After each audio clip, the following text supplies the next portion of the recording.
देखो बेटा, आप लोग मोशन ऑन स्ट्रेट लाइन पढ़ रहे हैं नहीं?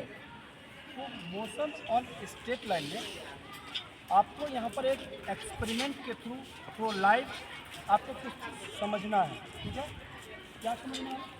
सबसे पहले मैं स्कूटी से आऊँगा इसलिए, और आपको इस जगह से मेरे मोशन को मीन्स मेरे जो बाइक है, स्कूटी है, इसके स्पीड को या वेलोसिटी को ऑब्जर्व करोगे। ठीक है, तुम क्या देखोगे कि यहाँ से लेकर जो वो लिखा हुआ है ना ब्रेक अप्लाई, उस पॉइंट तक मेरा वेलोसिटी क्या रहेगा?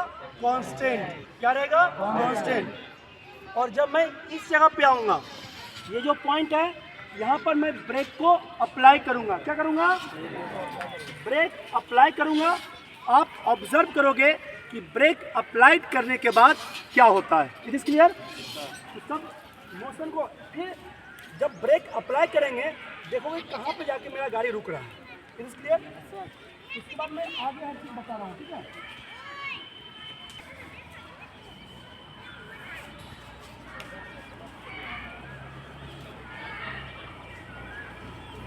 वो कांस्टेंट स्पीड है। जब मैंने ब्रेक अप्लाई किया, क्या अप्लाई, गाड़ी यहाँ पे रुक गया, नहीं रुका। अब देखो इस चीज़ को फिर से एक बार ऑब्जर्व करो। ठीक है,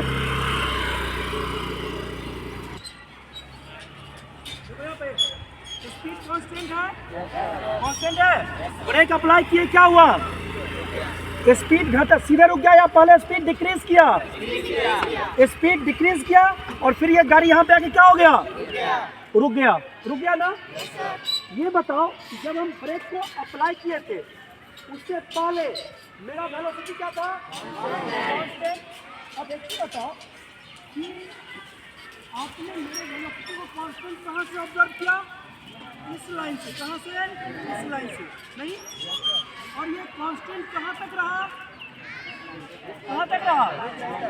जहाँ पे मैंने क्या किया? ब्रेक अप्लाई किया। क्या किया? ब्रेक अप्लाई किया। यहाँ तक क्या था? वेलोसिटी। और जब वेलोसिटी कांस्टेंट होता है तो एक्सीलरेशन क्या होता है? जीरो।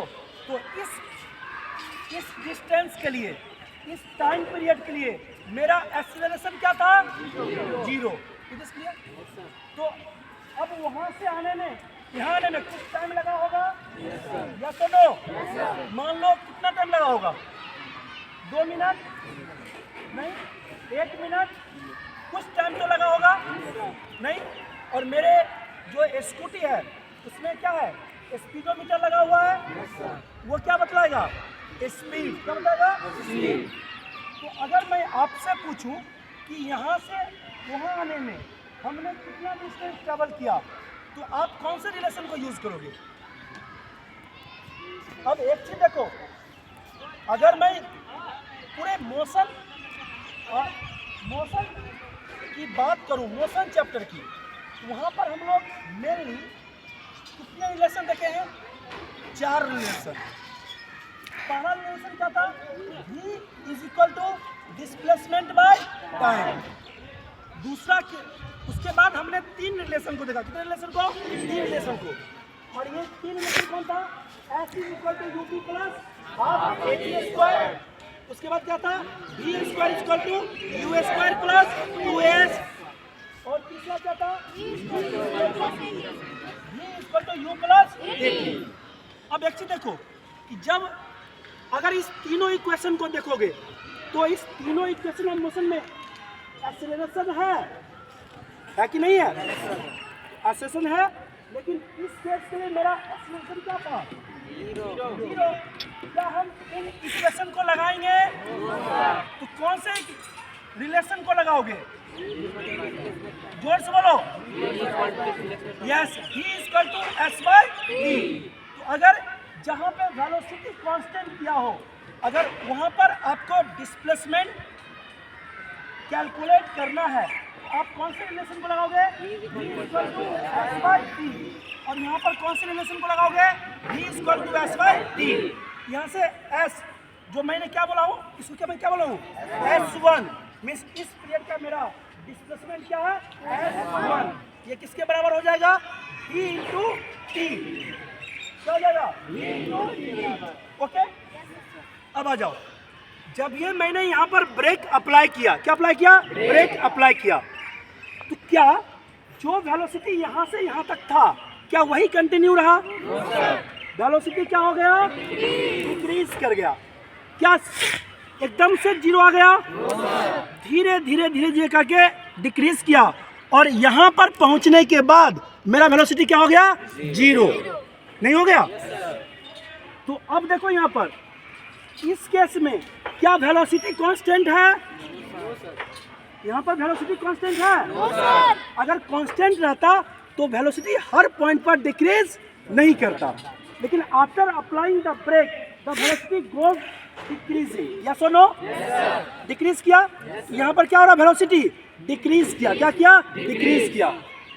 तो अब एक चीज बताओ, जब ये चेंज होगा वेलोसिटी में, तो आप यहाँ पर क्या पिक्चर में चला आएगा? एक्सेलरेशन, क्योंकि एक्सेलरेशन क्या होता है?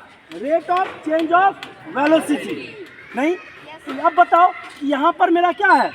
वेलोसिटी चेंज कर रहा है, लेकिन इस चीज़ के लिए मेरा एक्सेलरेशन क्या है? कांस्टेंट। क्या है? कांस्टेंट। अब आप बताओ कि जहाँ पर एक्सेलरेशन कांस्टेंट होगा, वहाँ पर कौन से इक्वेशन को यूज करोगे? उसके लिए कितने इक्वेशन है? 3। कौन कौन है? S equal to ut plus half at square. दूसरा कौन है? v square equal to u square plus 2as। तीसरा क्या है? v equal to u plus at। तो after applying the brake we can apply these 3 equation, because in for this period of times our acceleration is constant. It is clear? किसी को दिक्कत है? यहाँ तक? अब देखो यहाँ पर जब मैं यहाँ से आया, कितने स्पीड से आया हूँ? v के स्पीड से। नहीं, मान लो कि ये v मेरा क्या था? 15 किलोमीटर पर आवर। अब बताओ, जब मैं इस पॉइंट पर आया हूँगा जहाँ पर ब्रेक अप्लाई किया, यहाँ पर मेरा स्पीड क्या रहा होगा? क्या रहा होगा? क्योंकि जब मैं यहाँ पहुँचा तब ना ब्रेक अप्लाई किया। जब मैं यहाँ पहुँच के ब्रेक अप्लाई किया, इस पॉइंट पे मेरा वेलोसिटी क्या रहा होगा? 15 किलोमीटर पर आवर, जो इधर था। लेकिन इसके बाद क्या होने लगा? वेलोसिटी। और इस पॉइंट पर आके मेरा वेलोसिटी क्या हो गया?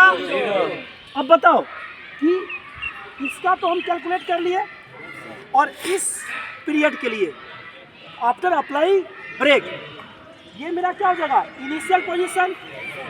और इनिशियल पोजीशन पे जो मेरा ये कांस्टेंट वेलोसिटी था, वही क्या हो जाएगा? Initial velocity. It is clear? और ये मेरा क्या हो गया? ये मेरा क्या हो गया? फाइनल पॉइंट हो गया। और फाइनल पॉइंट में मेरा वेलोसिटी क्या हो गया? 0। ठीक है? अब यहाँ पर आप एक चीज देखो कि जो हमारा फाइनल वेलोसिटी है वो लेस देन इनिशियल वेलोसिटी होगा या ग्रेटर देन इनिशियल वेलोसिटी होगा? Less than. और जब ये लेस देन होगा तो ये क्या हो जाएगा? ये एक्सेलरेशन कैसा होगा? Negative acceleration. क्या होगा? Negative acceleration. तो अगर आपसे पूछा जाए कि बताओ यहाँ से यहाँ तक आने का कितना डिस्प्लेसमेंट मैंने कवर किया, यहाँ से इनिशियल पॉइंट से फाइनल पॉइंट जो आया, तो मेरा डिस्प्लेसमेंट क्या था? तो सिंपली कैसे निकालोगे? बाय यूजिंग, या जोर से बोलो, बाय यूजिंग 3 इक्वेशन। अब 3 इक्वेशन में चूज करेंगे, किसमें 1 इक्वेशन 1 वेरिएबल है, और उसको अप्लाई करेंगे, और यहाँ पर क्या निकाल देंगे? S2, क्योंकि इस डिस्प्लेसमेंट का मैंने क्या नाम दिया है? S2। अगर अब मैं पूछता हूँ तुमसे कि टोटल डिस्प्लेसमेंट मेरा क्या होगा, क्या करोगे? इसका डिस्प्लेसमेंट प्लस इसका डिस्प्लेसमेंट। किसी को डाउट है? हाँ? तो एक चीज हमेशा याद रखना, always remember one thing, when velocity is constant, then we have only one relation, that is v is equal to s by d. It is clear? And at that time acceleration is 0. It is clear? But when we apply the brake, then velocity changes. when the velocity changes, then a new physical quantity comes in picture, that is acceleration. Okay, and in your syllabus, acceleration is constant. Acceleration is constant. It is clear? And when acceleration is constant, then we cannot use v is equal to s by v. Then what we will use? Yes, we will use the three equations. And what these three equations are? x is equal to ut plus half at square, v is equal to u plus at, v square is equal to u square plus 2s. It is clear to all? किसी को doubt है? तो SC Verma का 9 number question था, 17 number SC Verma का जो 17 number question है, जिसमें क्या किया गया, कुछ पीरियड के लिए ऑब्जेक्ट किसमें है? कांस्टेंट वेलोसिटी में। कुछ पीरियड में क्या हो रहा है? डी एक्सेलरेट कर रहा है। ठीक है, तो दोनों में अलग अलग इक्वेशन को, रिलेशन को यूज करके हम s1 और s2 निकालेंगे, फिर दोनों को जोड़ देंगे, ऐड कर देंगे, हमें क्या मिल जाएगा? Total displacement. किसी को इसमें कोई दिक्कत है? तो अब कभी जब एक्सेलरेशन कांस्टेंट हो, वहां पर v equal to s/t use करोगे? नहीं, वहां पर वही तीन इक्वेशन यूज करोगे। सबको क्लियर हो गया? किसी को डाउट है?